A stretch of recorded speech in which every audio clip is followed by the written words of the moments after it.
ರಸ್ತೆಗಳ ಗದ್ದಲ, ವಾಹನಗಳ ಕಿರಿಕಿರಿ ಶಬ್ದ, ಮಾತುಕತೆಗಳ ಕೂಗು, ಫೋನ್ಗಳ ನಿರಂತರ ನಾದ, ಎಲ್ಲೆಡೆ ಶಬ್ದದ ಅಲೆಗಳು ಮಾತ್ರ. ಆದರೆ ಈ ಗದ್ದಲದ ಮಧ್ಯೆ ಕ್ಷಣಕಾಲ ನಿಲ್ಲಿ ಉಸಿರೆಳೆದು ಮನಸ್ಸನ್ನು ಶಾಂತಗೊಳಿಸಿ ನಿಶ್ಶಬ್ದದಲ್ಲಿ ನೆಲೆಸುವುದನ್ನು ನಾವು ಬಹಳಷ್ಟು ಮರೆತಿದ್ದೇವೆ.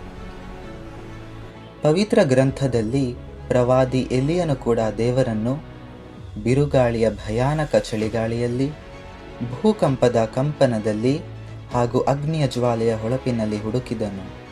ಆದರೆ ದೇವರು ಪ್ರಕಟವಾದದ್ದು ನಿಶ್ಶಬ್ದದಲ್ಲಿ. ನಿಶ್ಶಬ್ದದಲ್ಲಿ ನಾವು ದೇವರನ್ನು ಮಾತ್ರವಲ್ಲ, ನಮ್ಮನ್ನು ನಾವು ಕೂಡ ಕಂಡುಕೊಳ್ಳುತ್ತೇವೆ. ಅನೇಕ ಪ್ರಶ್ನೆಗಳ ಉತ್ತರಗಳು ಸಿಗುತ್ತವೆ.